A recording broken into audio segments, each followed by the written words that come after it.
I'll show you how you can get a Discord guild on mobile. Now, if you have your own server, you just have to go to your server settings up here and then go to settings. And then once on settings, it should be on the server settings down here, right? But right now, since Discord guild is still experimental, you won't be able to get it immediately. So instead, I'm going to show you another method. If you're looking for just the guild tags, there's a very easy way you can do this. You have to join this server here. This is called the Guild Archive /tags.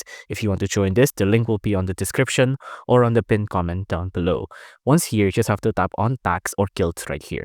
And then on the tags or guild here, just pick on whichever one you want to join, right? So example, if you want any of these tags, like the lightning bolt, the heart, the fire, any of these you want to join. For example, I want to join this one, fab here, right? I just have to tap on this, tap on join. And then once I tap on join, it'll be right here.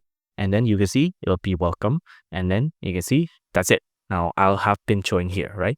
You can also see to the please read section here. And then now once here, you can go to your server or your account here and then tap on edit profile. On edit profile, scroll down and then go to server tag. And then you can see our server tag is right there. And then we can have the server tag right then and there.